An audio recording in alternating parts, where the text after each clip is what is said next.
Now, the making of a good compilation tape is a very subtle art, many do's and don'ts. Let's make a playlist. First of all, you're using someone else's poetry to express how you feel. This is a delicate thing. Let's make a playlist. You gotta kick it off with a killer to grab attention. Then you gotta take it up a notch. But you don't want to blow your wad, so then you gotta cool it off a notch.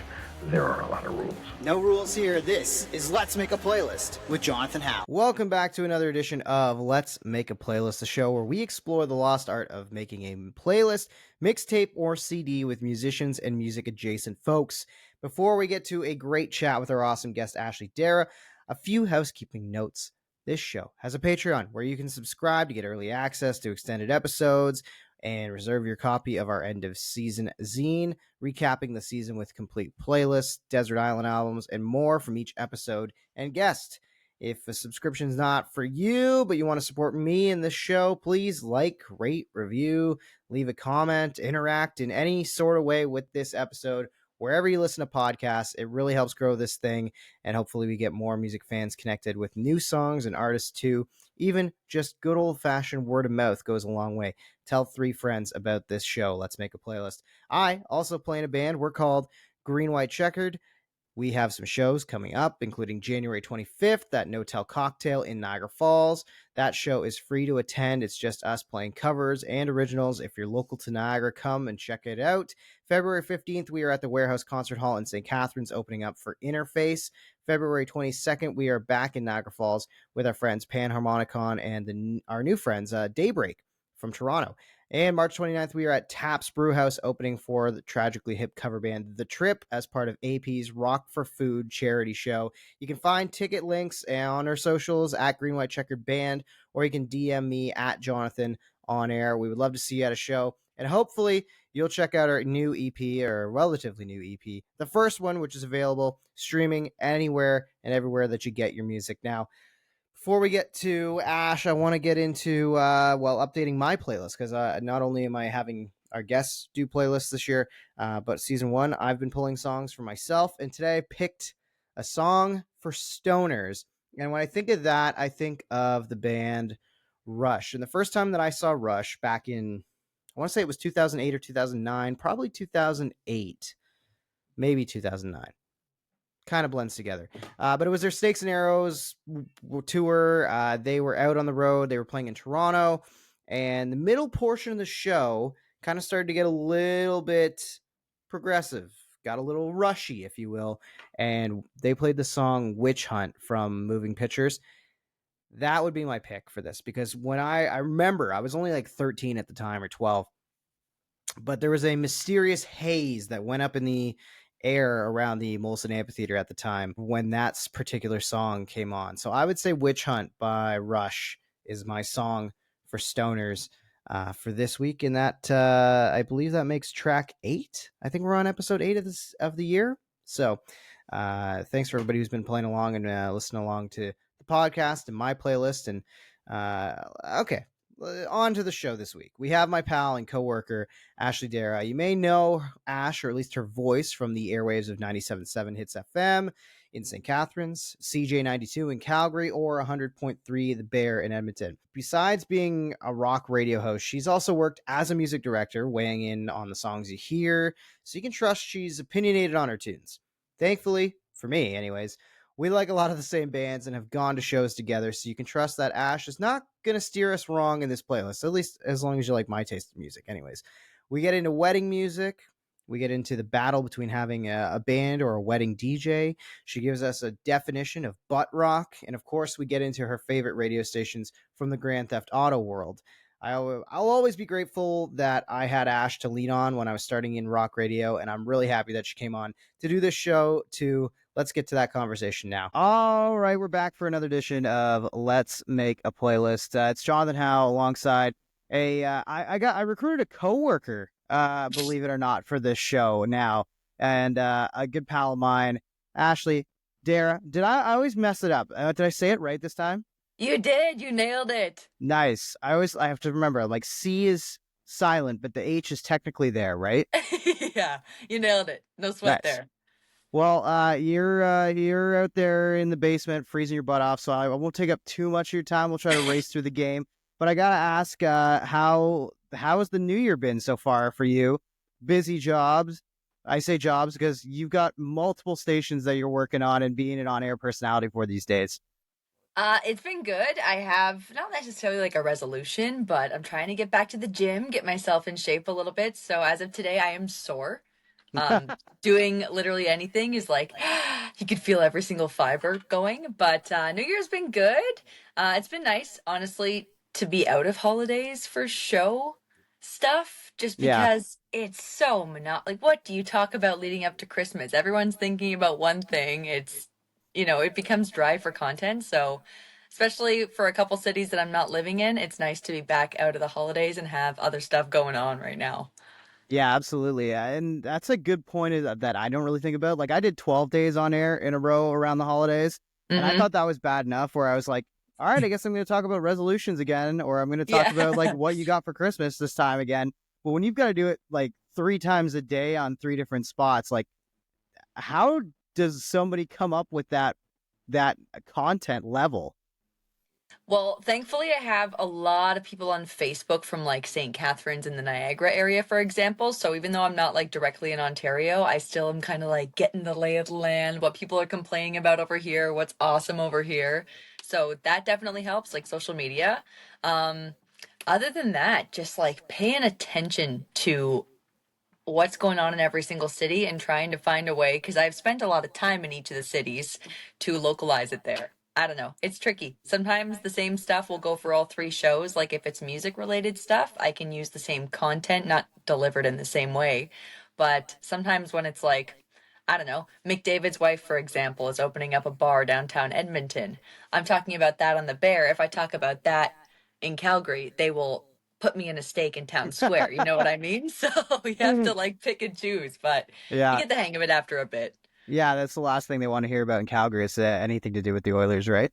Dude, I went to a Flames game a couple of weeks ago, and there was this little kid from Timbits hockey during the intermission, and everyone was cheering him on. He had a big goal, a big celly, and then they said, "What do you want for Christmas?" And the little kid's like, "A new McDavid jersey." And all of a sudden, the entire Saddle Dome turned on him and started booing. The kid was like 5 years old. That's amazing. Uh, Yeah, it was uh, ridiculous. no care at all about the fact this is a child. We don't care. We are still booing. Zero remorse. Yeah. I will say, if you're gonna go to any more Flames games in general in the not too distant future, you can now rock that wicked Alexis on Fire jersey. You want to talk about that? I saw you posted about that. I was like, that's a wicked look, and it matches. You got the Jays jersey style one I'm too, such right? a sucker. I'm such a sucker. Yeah. Okay, because my thing is, it's a 2 for 1. So now I have a Jays jersey that will never go out of style depending on which players are there. Love that. And then, yeah, living in Calgary right now, I'm like, well, am I going to pass up a red and yellow jersey for like my favorite band? And it's so cool. It's so cool looking. I Nice. was just like, I got to get it. So, yeah. Nice. So I want to go before we get too much into the playlist game. I want to talk a little bit more about radio because, for me, you were kind of a mentor, somebody that I was able to look up to when I started at Hits FM. You were rocking the weekends, and you were starting to move up, and I was kind of filling in your slot that you were vacating. So, what was your journey to radio and where you're at? Like, where did it start? I know you went to college for it, obviously, like most of us do. But where is your radio journey taking you? Because I feel like at this point it's almost across the entire country. So I went to school for journalism first. I was Oh, in my really? third year, yeah, for journalism. I didn't know what I wanted to do. I wasn't sure if I wanted to be like sports broadcasting lady or what the next move was. So I was doing newscasts on the Humber radio station, and I cracked a joke in one of my newscasts.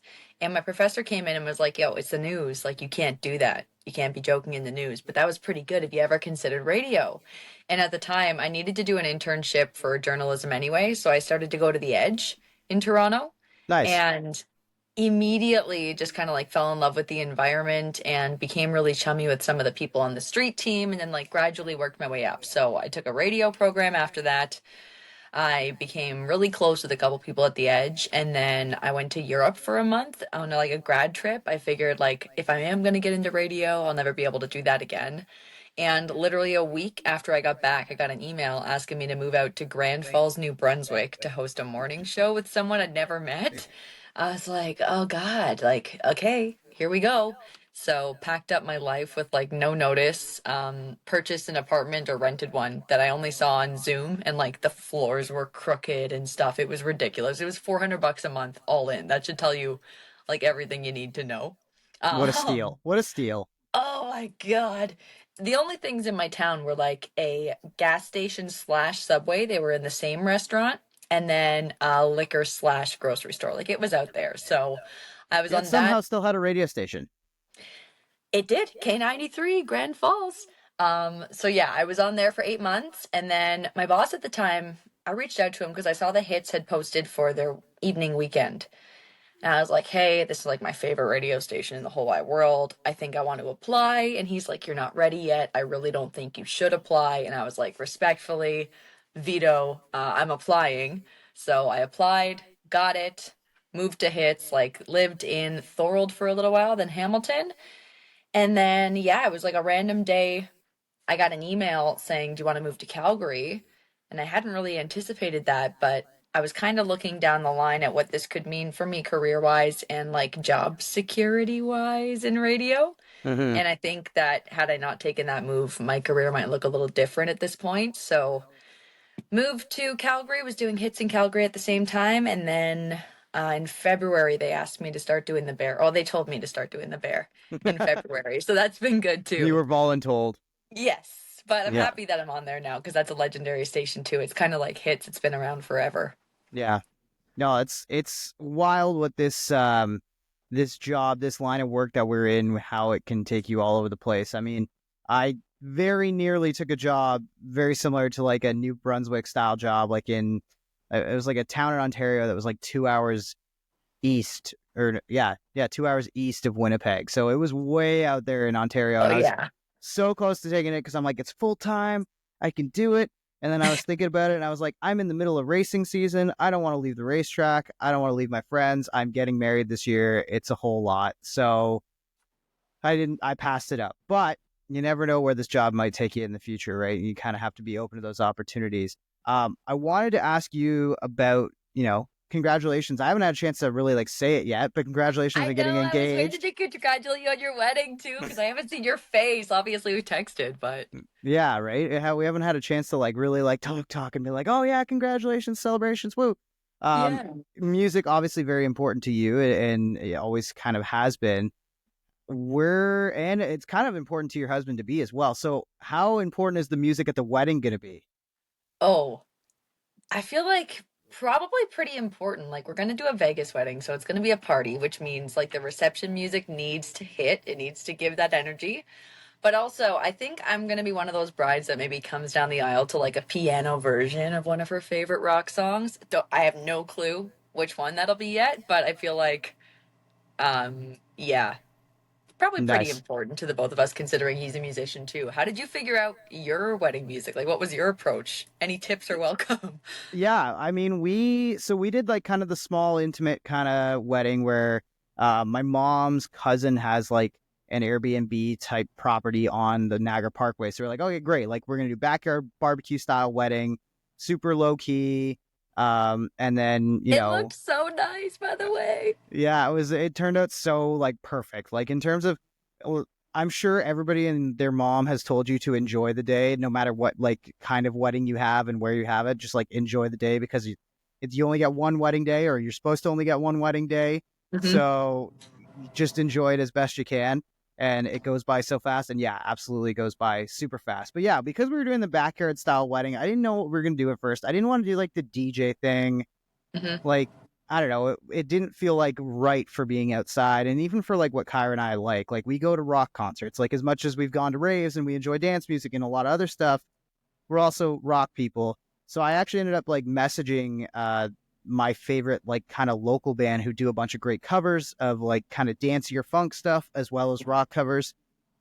And they were like, yeah, no, we actually do weddings. And I was like, sick. What are you guys doing Score. this day?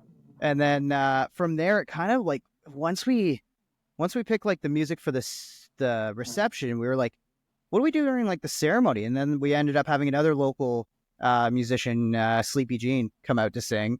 And she did the ceremony music and did a bunch of like covers that were like more acoustic and perfect for the moment. And like looking back on it, like compared to some of my friends' weddings, it was a little bit weird to not have like the house music at any point, a little bit. But at the same time, like I don't think we could have it any other way. And Kyra and I pretty much spent the entire time dancing to the band that we wanted to hear. So that's that's great. all that mattered. That's all that matters. Yeah. Yeah. See, So live music never hurts. I will say live music never hurts. So we're not balling out on a lot. Like, honestly, it's like getting us there, and then I got a nice dress that I feel good in. That's pretty much like the majority of our budget is like making sure we feel good, getting the place secured, and whatever. Yeah.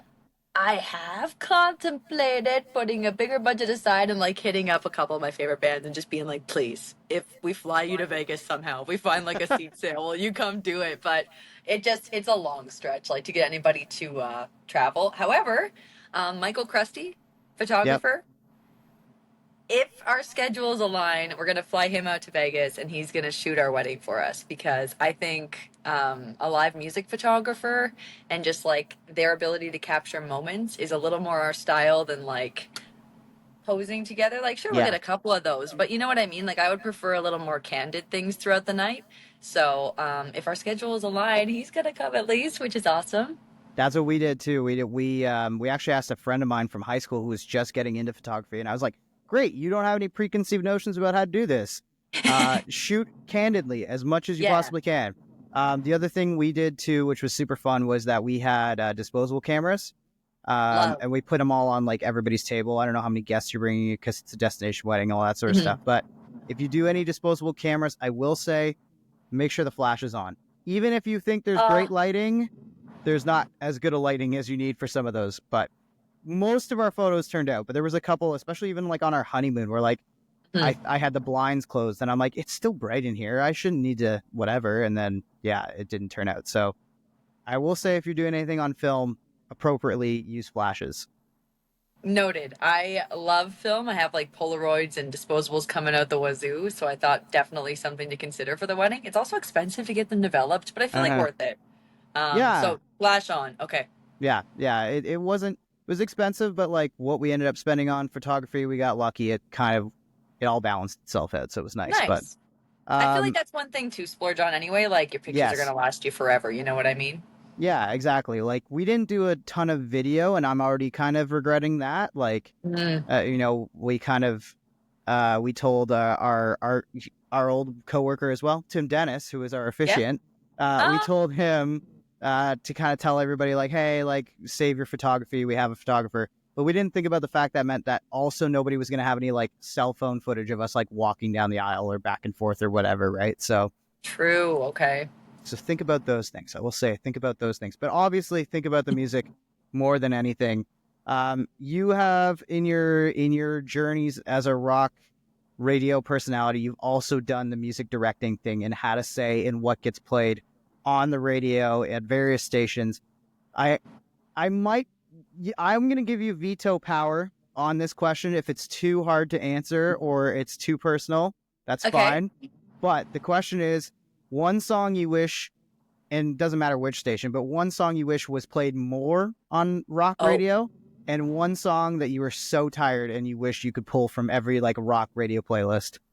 Okay, so tired. 5440's Ocean Pearl, Losing My Religion, REM, Starseed, Our Lady Peace. There's my like trifecta of get them out of here.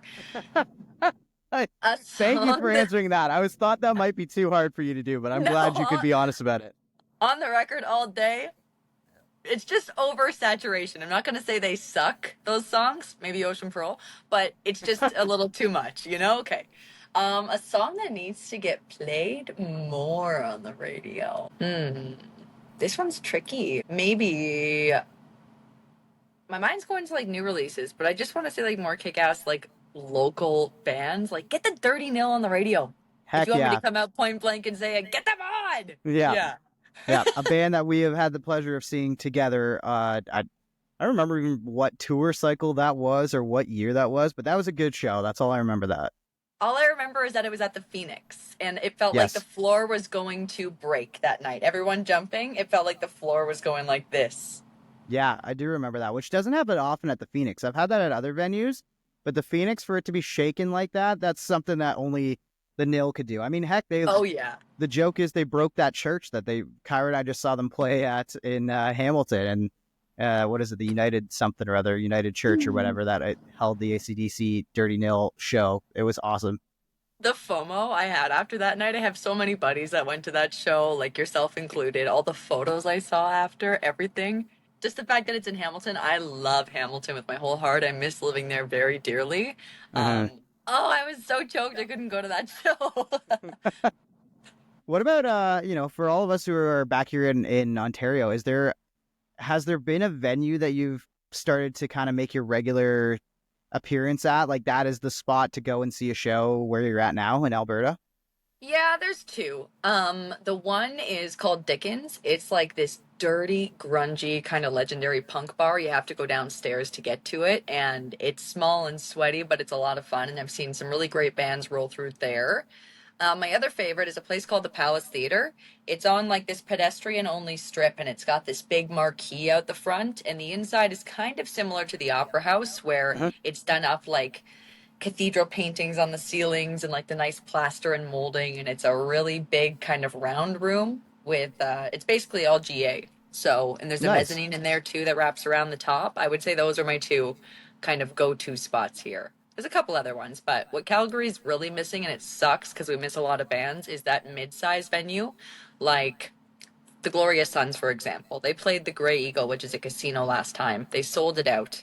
The next time they come, I don't know if they could do the Saddle Dome, but there's really no in between here for them, so we miss out on a lot of like that caliber of band. Do you know what I mean? Like it's Yeah. either stadium shows or capacity of 3,000. So Yeah.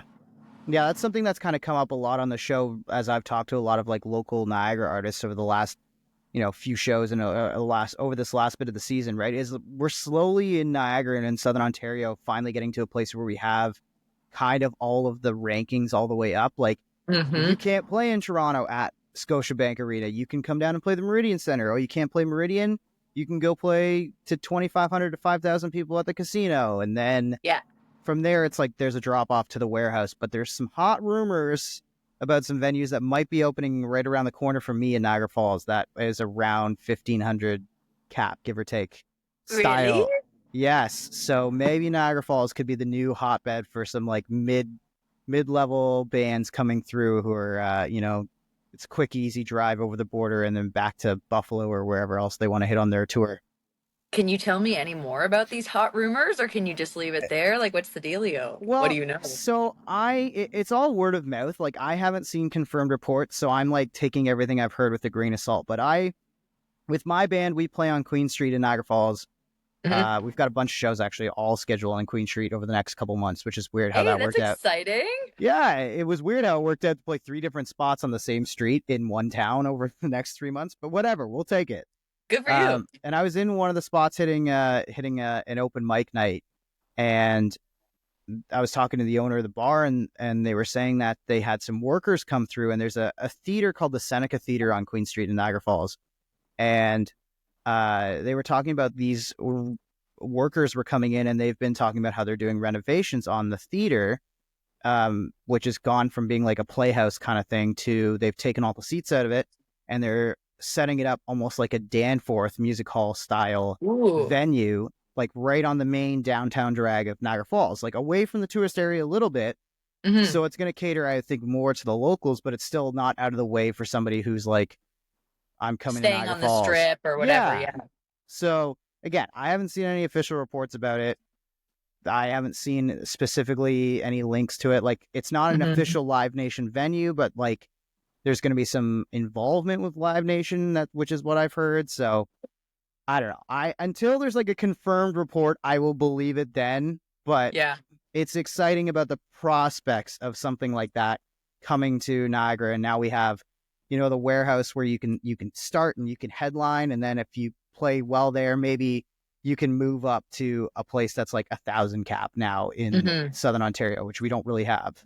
hmm Well, if it's set up like the Danforth too, that's a wicked venue. I like going there. Aside from like getting older and feeling the aches and pains when you watch a show there, Yeah. that'd be a solid setup for Niagara, big time.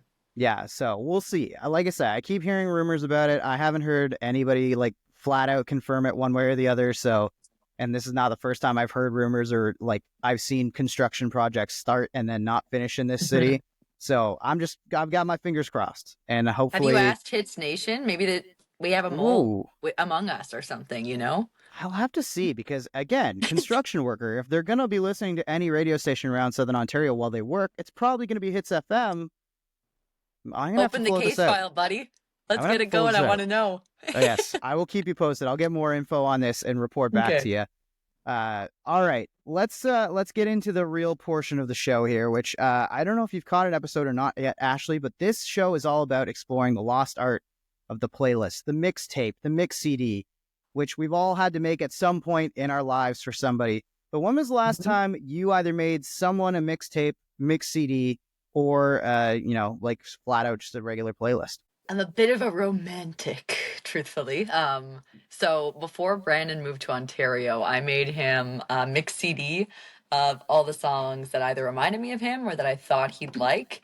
And Canada posted that over to Alberta for him. And Wow. that was probably 6 years ago now. Wow, and then wow, that I didn't know it started. Well, that was one of the things that started it out with.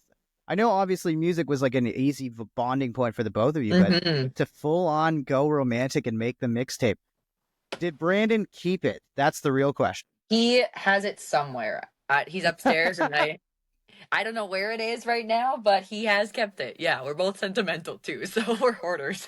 How about Good. you? When's the last time you made one? I mean, like I make playlists like every single like day. It feels like for myself. Hmm. But the last mixtape mix CD that I made for somebody, it's definitely for Kyra. I made Kyra a bunch. Like when we first started dating, I made like a whole Spotify playlist of songs that I thought she might like or that I was into or stuff that reminded me of her. And Yeah. then we actually broke up for a hot minute, like a month into the date, in a month or so into dating. Kyra was like, "This is too serious. This is too real. Bye. This is crazy. You Oh, just she broke up with somebody." panicked. She panicked, and I was like, "No, Aw. you're not getting away this easily." I tried to like woo her back, and eventually I cracked the exterior shell, and we haven't looked back, and things have been good. But Aw. in that portion, I actually deleted the original playlist I made her, and then I had to remake it, and I didn't make it the same. Like it just didn't quite hit the same as the original. Like I Not got the most same of what was feel. on there, but there's still some stuff missing and whatever. So, um, that's like the big like playlist that I made for her. But even still, like I still like have a playlist of like songs that I when I hear them, I'm like, oh, she would like that, and I just throw it on a Mhm. playlist for her, and then when she has time, she can listen to it and check it out. But for the most part, I almost don't even need to do that because I'll throw on whatever I want in the car, and she's like, oh, I like this, or I don't know if I like this band. Can we move on to the Yeah. next one? I'm like, okay, yeah.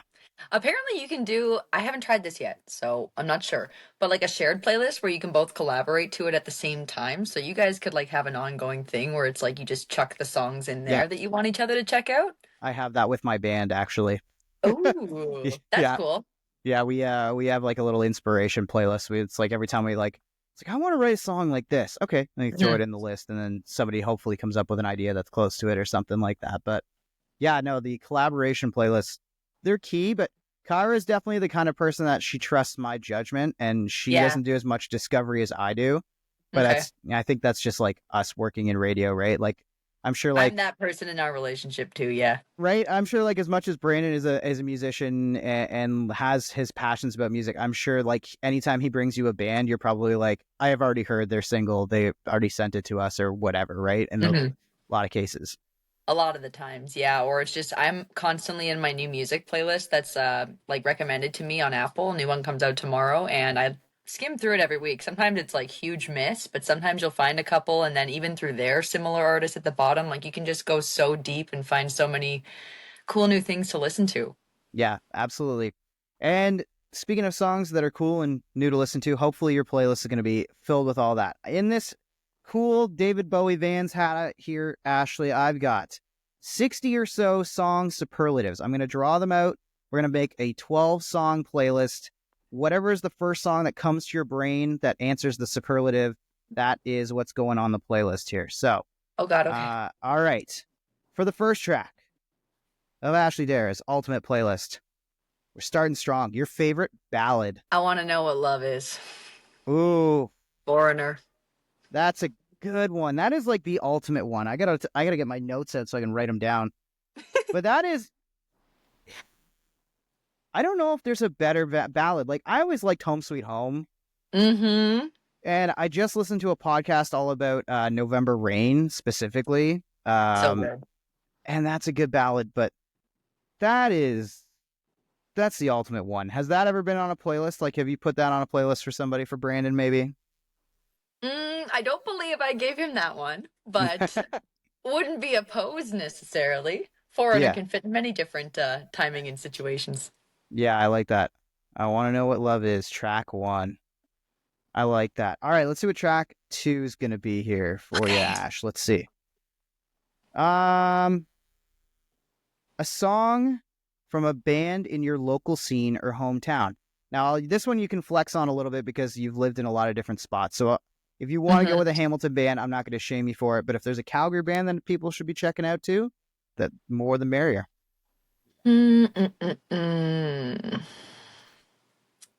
Well, what if I go like geographically? How far can I stretch here? Like, cause you give me like 30 kilometers, I can do my hometown, Yeah, my sure. actual hometown. Yeah. Cleopatra from Coburg. Ooh, yes, that's right. Love that band. So let's go Bernard's Trigger if you want a specific one for the playlist. Bernard's Trigger, eh? I don't think I know that one. Is that an Oh, older one or a newer Cleopatra song? a little bit older. They only came out with, I think, one song last year, and they've actually changed their style. They added a lot of like distortion and muffle, so they almost sound more like the vocals of Death from Above. Like, you know Yeah, how it's really muffled out. yeah, Um, Brandon, not a huge fan. I love that new sound. So I think that newer one's called like Lost. yeah. It's almost like it's not lo-fi. That's not the right word for it, but it's got like an element of like noise rock to it, right? Yeah, like fuzzy, like up you shove a pillow over it. I don't know how to describe it. They're an awesome band. I saw them. I don't remember the last time I saw them, but I've seen them a few times, and they're always great live for a 2-piece. They're a lot of fun.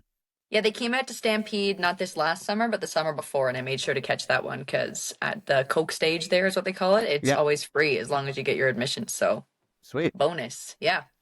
All right, track 3, Ash. Okay. A great bar/drinking song. Mm, what's that song called? The Gambler? Kenny Rogers. Yeah. Nice. I feel like if you're shooting pool or something, you got a beer, maybe you're placing bets. Gotta know when to hold them, know when to fold them. That's a good one. That's a great pick. That's a great pick. I didn't. That's one of the ones. See, that's why I love this show. Is there's a lot of times where I'm like, oh, I know what this person's gonna pick, and then Yeah. they'll throw out a random one, and I'm like, oh, sweet. All right, sweet. All right, track 4. I'm gonna dig This deep in is that. fun. I'm having a good time. I'm glad you're enjoying it. Yeah, this has been a fun show to do so far.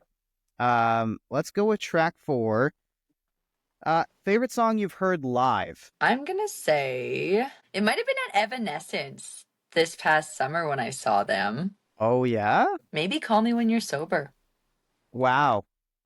Okay, talk to me about that song. Why? What is it? Is that like kind of like a nostalgic childhood Ash pick? Because that song's not old Evanescence, is it? Like mid 2000s. I want to change this though. I'm Okay. gonna go with Going Under.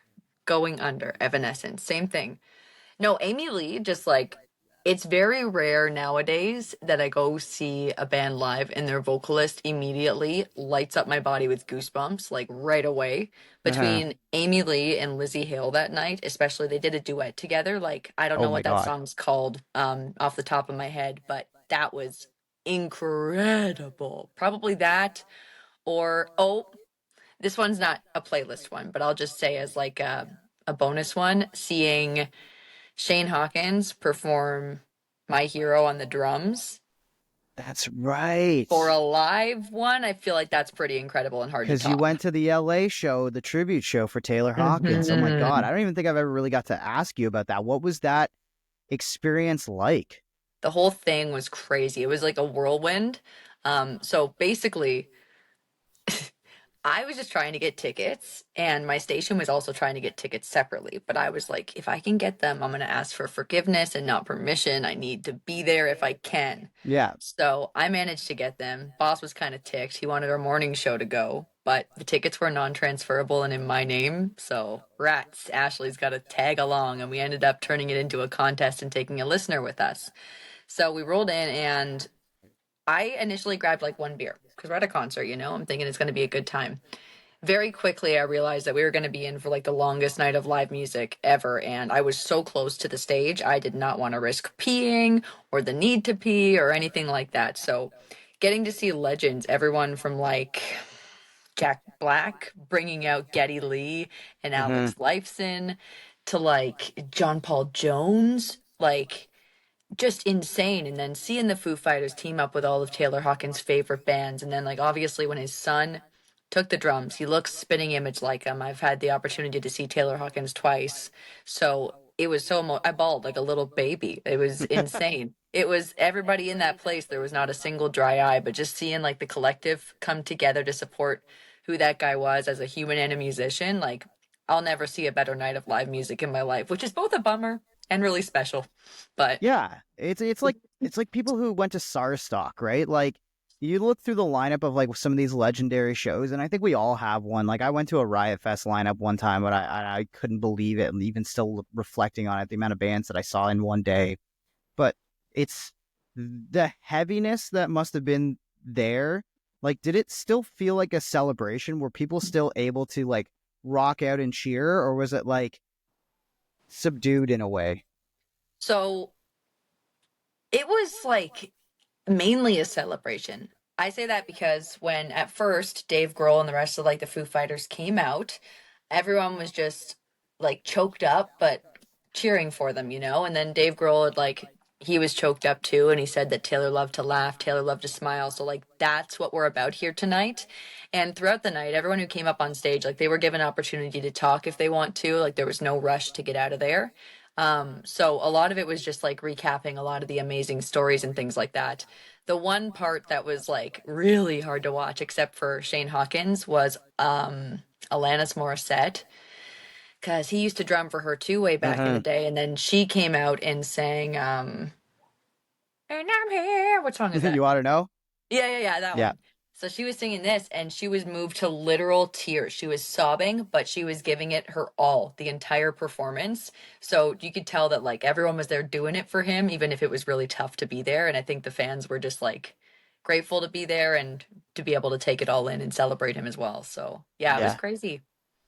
It's wild, wild times, and a wild show that you get to have for the rest of your life that you got to say you were there. And I'm sure many people hearing that are going to be insanely jealous. So let's go to track 5, which is going to Okay. be. I'm always interested to see. We've done 6 episodes of this or 7 episodes now. And I'm still waiting for like that one question that I definitely haven't asked anyone yet. I have Okay. asked somebody this one, but this one doesn't come up overly often. And it's your favorite acoustic track. My favorite acoustic track. Oh dear. Um, I feel like I've heard a pretty good version of Stone Sour's Through Glass acoustic. Uh huh. I'll go with that I'm one. trying to think. I don't know, right off the top of my head. Um, Pretty Reckless does Champagne Supernova, and I believe that's only acoustic. I think it's just I Taylor think Momsen and so. her guitarist in studio. So if you can find that one, I also love that. Sweet. Which one do we want to pick? Which one should we put on the If you can playlist? find the Pretty Reckless, that would be awesome. Okay. Champagne Supernova. I'm gonna put it down on the list. I'm pretty sure it's out streaming somewhere, so Okay. I'm gonna count it. If you can play, and you've played it as like a radio like doppelbanger, so I'm pretty sure if you played it as a doppelbanger, I'm sure it exists in streaming form somewhere. I'm sure it might. If not, I might have done it a little old school and just made it okay on the station. I'm not sure. I was gonna say, have you had a song like that? Because I remember the old story for years about 102.1 was they had Noel Gallagher come in for an Oasis acoustic set, and Liam was supposed to be there, but he was too hungover or whatever, couldn't show up. And Noel did Wonderwall, and it went so well and it was so well received by the public that people were calling in requesting it on 102.1 to the point where the label actually had to send like a cease and desist to The Edge and say, hey, can you not play this because this Oh is my not an official God. release? And Liam's pissed that this version with just Noel is like blowing up in Toronto. So Do you think they're gonna make it all the way through their tour? Be honest. I think they're going to. I don't know. I think Liam's a little finally kind of grown up, and I think Noel. I don't think Noel needs the money necessarily. Like he's still got a ton of money even after the divorce thing. Hmm. But I think they'll do it because it's too predictable not to, right? Like Yeah, just even to be a little punk about it, they would just like tough it out just so that people couldn't say we called it or whatever, you know? yeah, exactly, right? And like, like I'm sure like their mom is older and stuff too, and I think Hmm. like they both really love their mom, so they'll get along for her, which is allegedly like the story from the back in the day is that they wouldn't show up to Christmas together and it was like breaking her heart or something like that. So I think they'll get there. I desperately want to go to it because I love Oasis so much, and those first two Hmm. records like I think are like, you know, the perfect songwriting of the 90s, but we'll see if I get there. It's not a cheap ticket. Have you priced them out yet? I priced them out when they initially went on sale, but ever since, so last summer I saw Green Day with Kyra, and we got our tickets like a month or two before the show, and Hmm. it was advertised as a sold out show, but for whatever reason, tickets must have opened up or something like that. We found tickets that were on the floor, like a section back from the pit, great seats, and they were like $100 cheaper than the first time they went on sale for roughly the same area. So now, ever since Crazy. then, I'm like, you know what? I'm not doing the fight. I'm not going to be the guy who's crying at Friday morning because I can't get in out of the You're queue on 5,000 Ticketmaster. in the queue or whatever. No, Yeah. I'm not doing that game anymore. I give up. I'm not doing it. I'm going to see what's available. And if I got a scalp, I got a scalp. And if I can magically find tickets like a month or two out, then everything's just coming up Jonathan. Ticketmaster's been doing that too, like a couple days even before events. They'll drop like one last batch, and sometimes they're like press level seats. So you're in the nosebleeds, but at least you're there and they're Uh-huh. not out the ass expensive. You know what I mean? Yeah, I was even waiting on that with like some 41 and Pup and Gob coming to St. Catharines. I was waiting till the end on that, and then I just randomly had a friend reach out and was like, "Hey, I've got an extra ticket. Do you want to buy it off me?" And I'm like, "Sick, cool, sounds good, problem solved." Yeah. I'm still waiting patiently for that shoe to drop because it happens here in Calgary in a week. Yeah, I was gonna say that's coming up real quick for you. Yeah, I want to be there for sure, but like, will it happen? I don't know. I'm not spending like $500 to go, so Yeah, fair enough. Fair enough. All right. So we got the Champagne Supernova cover from Pretty Reckless as song 5, your acoustic track. I'm drawing right from the top for this one. A song from the first band you ever saw live. so this is tricky because I saw Sum 41 and Avril Lavigne and Swollen Members and the Tragically Hip all in one night. It was like a benefit show in Toronto. I was about 7 years old, I think. Uh-huh. But for craps and giggles, do Motivation by Sum 41. Nice. Okay. It's funny actually. I had another person on. I think it was Mateo who was drumming in the band Otherwise before they split up. And he had his first concert experience. He actually went with his little sister to see Hillary Duff, but the trade off was that like a week later or something like that, he got to go Oh, see I saw Motley him Crue. talking about this. Yeah, yeah, Yeah, yeah. right. So he's like, "Do I have to pick a Hillary Duff song?" I'm like, "No, I'll give you the Motley Crue one. You could That's do a that." read. Well, that's easy too. I could have done that. Yeah, right. But that's another crazy one. You talk about going to the like LA show, the Hips, Sum 41 Avril and Swollen Members all in one night. Where was this in Toronto? Just like at the ACC? It was okay. I was literally like 7, so don't remember all the details. But there was one operating at one of those, and then the other one at the other place. So it was Skydome, ACC, and then they were swapping back in between bands to like a live stream of the other place. Oh, And I nice. think it was like a SARS benefit concert of some sort. So I loved Avril at the time. I was such an Avril girl. This is when she was in like her height. I want to say like '02 or '03. Yeah. So I was like so jazzed to see her indulge way too much sugar. Realized I knew a lot of Sum 41 at the time. Flipped out, went crazy for both of those two bands back to back.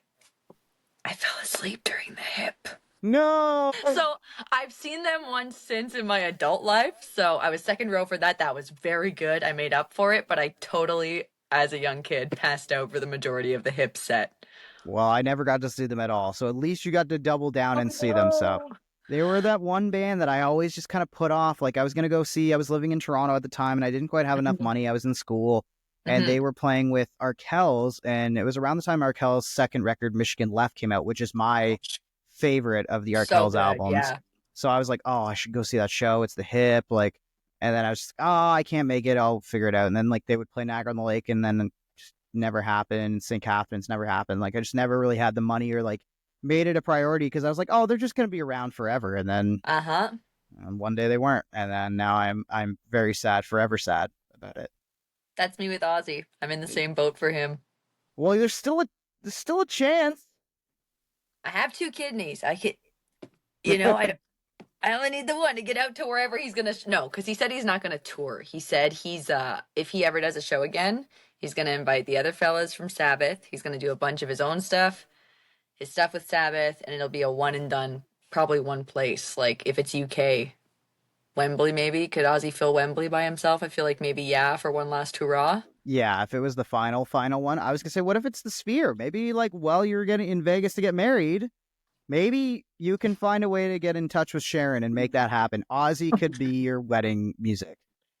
Oh my God. Could you imagine? Just any chance to see him again. I don't care where it is. I will save my pennies and travel and figure it out and eat craft dinner for a couple years. I don't know. Nice. Whatever you can to see Ozzy, I feel that. All right, I'm going back to the bottom of the pile here. Let's see what I can dig out. I don't think I've had anybody answer this one. I think I finally got a new question. Hey! And that's a song to drive fast to.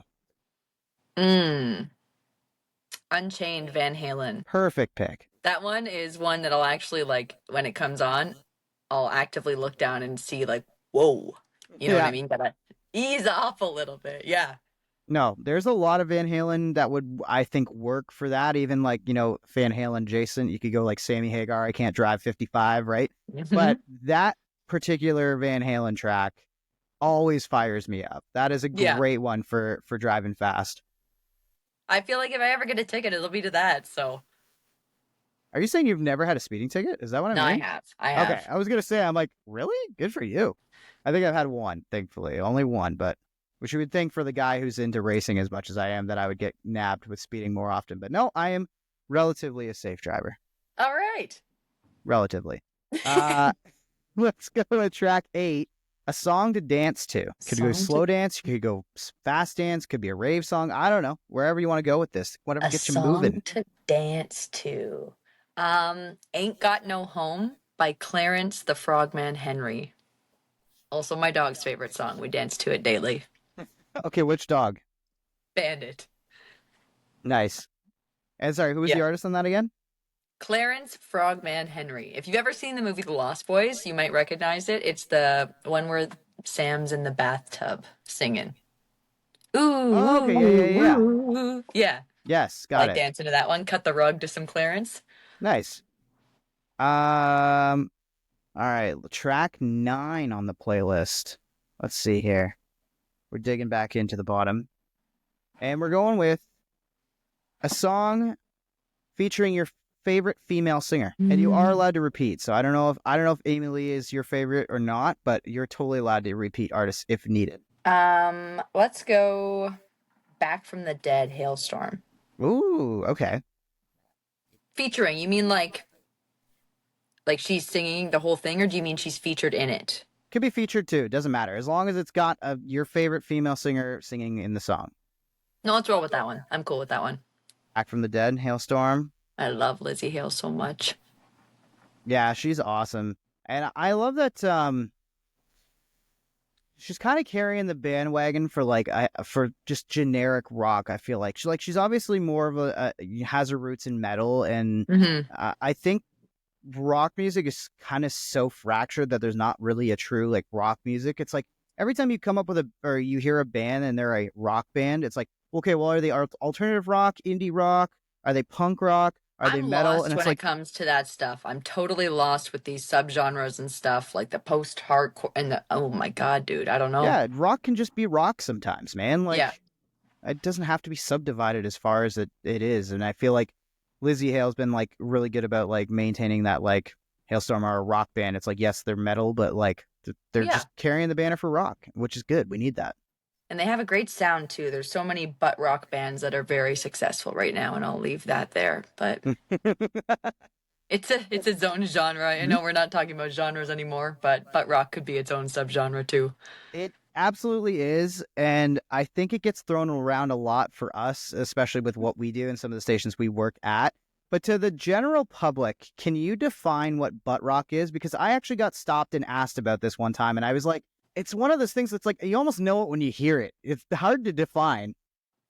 It's like being able to pick up the taste of chocolate in something, you know? It's just there when it's there. Like, I would say a handful of artists that I would maybe consider butt rock. And I'm not saying I hate everything by these artists or dislike everything. Separately, they all have their own. But I would say Disturbed, Godsmack, Five Finger Death Punch, Seether, like that kind of vein of Yeah. rock music. I kind of describe as butt rock. I just picture like Chad with his Monster Energy drink, like, Yeah, I always say no? It's Kyle Core. Yeah. It's like you can see some guy named Kyle punching a hole in some drywall while consuming too many Monster Energies for his own good. Mm-hmm. Yeah. Butt rock. Yeah. Butt rock. Not a very political answer, but I'm saying it with my chest. That's how I feel. Hey, I am right there with you. Don't worry. You're not alone in that. All right. Track 10. Okay. A song that reminds you of someone in a positive way. Song. So my grandpa was extremely close to me, and he passed away October of 2023. So one of the last like fond memories I have with him was we were drinking in the backyard of my mom's house, and he was over by the door, and Legs by ZZ Top was on the speaker, and he took his leg and he put it way up like eye level with him on this pillar, and he was air guitaring on his leg to ZZ Top. And it's just like it will forever make me think of him now, and I love that moment, and it's one of like my last memories of like being there with him. So Legs, ZZ Top for that one. That's a great pick. Great story, too. I love that. Cracks me up. I'll never forget it. All right. Track 11. Out of the David Bowie Vans hat. Vans, please sponsor the show. Yes, please. All right. A song by your favorite band or artist. Your number one, if you can even pick a number one, because some people can't. Celebration by the Nil. Nice. You really would call the Dirty Nil your favorite band? I love that. I would say it's like a tie between them, Alexis on Fire, and like maybe Ozzy, but I think the other two take precedent. Yeah. Like you should Nice. see when I look at what I listen to on a week, I am making my CanCon on my personal playlist. I am passing that 35% threshold by quite a bit. Nice. Yeah, I'm kind of right there with you. Like Pup just dropped a new track today. I'm stoked about that. Is it good? Yeah, I checked it out. It's called Paranoid. They shot the video at Sneaky D's in Toronto. And it's just giving me major flashbacks because the first show that I attended when I moved to Toronto was Pup's like debut record release show at Sneaky D's. So I was just like watching the video and I'm like, this literally feels like I'm back there 13 years ago or whatever it's been now. Oh my God.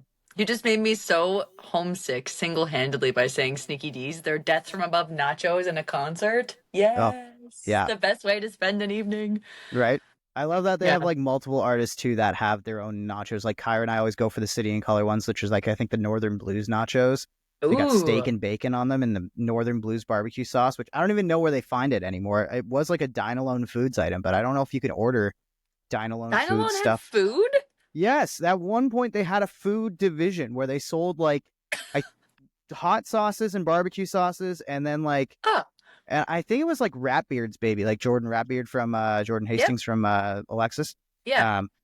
I think it was, I think it was like his baby with Joel or something like that, where they got into food for a hot second, and there was a website you could go to, but I'm pretty sure the site is now inactive, where it was like dinalonefoods.ca or something like that. Because, yeah, like hot sauces and stuff sounds cool. I thought you were going to say they were going into like beyond that, like putting out a whole line of stuff, and I was like, that seems odd. But the hot sauces No, I could definitely see working. no, I don't know what it was like, and I'm like, I don't know who else was involved with it. I'm like, was this Hmm. like Maddie Matheson before Maddie was like a big thing? Was like he part of it? Like you never know, 'cause he was Hmm. obviously tight with those guys in Yeah. Toronto, and you never know.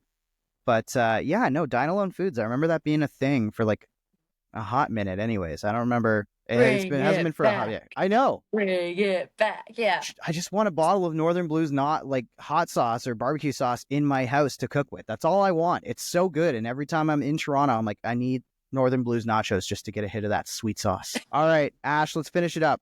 Track Okay. 12. And we are going with this one feels pretty well folded up. So maybe I haven't. Oh, I ripped off the number. That's okay. Oh, this is perfect for you, I feel like. A Okay. song from a video game. Ooh. I'm trying to think if I can cheat a little bit here because I played Brutal Legend with Jack Black and it's got so many good songs in it. I want to say Tenacious D might be in there, but what song? Hmm. Okay. Let's go. Is POD Here Comes the Boom from NHL back in the day? Good question. Here comes the boom. I'll Google it for you. Usually, like I always Okay. let our guests do the Googling, but I know you're recording on your phone, so I'm gonna I see am. if it was in NHL. So song came out in 2001. So I'm gonna say if it was in any game, it would have been on like NHL 2000 or 2001. See if Wikipedia will help me out. If not, I got one from like right now that I could use. We're playing a lot of Grand Theft Auto these days, and I'm literally wearing my favorite radio station from that video game's t-shirt today. Nice. I was wondering West about it. I'm like, Coast. I recognize that shirt. I'm like, where's that from? Yeah, West Coast classic. So you could do Shit Hits the Fan, Obi Trice. Good pick as well. That works. Let me see if I can get these. Let me confirm the NHL The 2000. POD? Yeah, I want to see if I can. Now you've got me on a quest for it. So now I feel like I need to know because Well, the because I'm EA Sports NHL soundtracks are so important to me. yes, they were like as um influential as Big Shiny Tunes back in the day. Like those two mediums of music were so pivotal to everyone's taste, I feel like at that time. Mm-hmm. I've Between often that, said that if I was going to curate a rock station in terms of like building a rock radio playlist from the ground up, the thing I would do is I would literally just go through every Guitar Hero, mhm. every rock band, well, maybe like the first three rock bands and the first like three Guitar Heroes, like the core games. And then I would pick like, I'd go through all the EA Sports games and whatever playlists came up or whatever songs came up from those playlists, start there for building a soundtrack. And you've got a great radio station already. Totally, because that was the glue for a lot of our like just where we found music even back in the day. You know what I mean? Like Big Shiny Tunes came out, that shit was like the Bible. Yeah, absolutely. Big Shiny Tune's another example. Like I said a while ago, I pitched it as a bit. It didn't end up happening, but I'm hoping maybe in the future. But I wanted to do like a Big Shiny Tune of the day as like Mm. a rock like bet like a bit, right? Where Well, you like have so many to choose from, and everybody had them, so it would be popular. yeah, exactly, right? I'm not seeing POD on the NHL soundtrack, but I might be. I don't know. It might be buried in there. It It's might be. also just reminiscent of that time. I could be getting it mixed up because a lot of shit sounded like POD in like the early 2000s. Not complaining, I miss it dearly. Yeah. Um, but Let's go with the yeah, you Obi could Trice do song though. yeah, because that one comes on all the time on West Coast Classics when I'm cruising around Los Santos. Yeah. What's the track again? Shit hits the fan. Right. Got it. Shit hits the fan. Good ending. And yeah, I thought that would be perfect for you because I've heard you talk about your love for Guitar Hero and stuff, but I'm glad you went with the Grand Theft Auto track. Well, the Guitar Hero, I just feel like I could take a pick from there, but it's a little predictable, you know? I wanted to kind of spice things up. Like, even with Too the easy. question you assigned me beforehand, I did spice things up with that as well. Ooh, okay, we got to get into that, but let's go over the playlist first. Okay, Your okay. 12 tracks are I Want to Know What Love Is, track one, Forwarder, starting off strong with the ballad. Bernard's Trigger, Cleopatra. We've got The Gambler, Kenny Rogers. Going Under, Evanescence. Champagne Supernova, as done by Pretty Reckless. We've got Motivation, Sum 41, Unchained, Van Halen, Ain't Got No Home by the Frogman. Back from the Dead, Hailstorm, Legs, ZZ Top, Celebration, The Dirty Nail, Shit Hits the Fan, Obi Trice. Ashleigh, how do you feel about your 12 songs? Honestly, kind of wish it was already in a playlist. I would shuffle that on my drive to and fro work every single day. I normally happy with build the playlists and put them up on the Patreon for people to listen to on Spotify. I might have to just make yours an Apple one and send it over to you, or like give you the screenshot so you can build your own, because Yeah, sounds good. it's a good one. It's a banging list of songs, I gotta say. I mentioned the Patreon. Ash, you mentioned the you're gonna spice it up over there. We've got to do our Desert Island theme songs if you are, or Desert Island albums, I should say. If you want to join us over on the Patreon, you can do that now. Let's Make a Playlist. That's where you find us on Patreon. Otherwise, thanks for tuning in to this episode. Ash, I'll let you do your social handles and where everybody can check you out at any given point, including, you know what? You can stream any 3 radio stations she's on iHeartRadio on the playlist. Wherever you are in Canada. That daily, Monday to Friday, 10 to 2, and good luck spelling it. But my handle everywhere is at Ashleigh Darrach. First name and last name are both spelled like a pain in the butt. So Awesome. Okay, with that said, we're moving over to Patreon. See everybody in the next episode. Let's Make a Playlist is a podcast hosted and created by me, Jonathan Howe, for House Media. At Jonathan On Air is where you can find clips of the show as well as all things me. Jonathon. That's how you spell Jonathan, for the record. Please rate, review, subscribe, like all episodes wherever you get your podcasts. And if you want to support the show, consider joining our Patreon, patreon.com/Let's Make a Playlist. There, you can find exclusive content, longer episodes, and sign up to receive our end of season zine. Don't forget to share the podcast with your friends, and we'll be back with more playlists.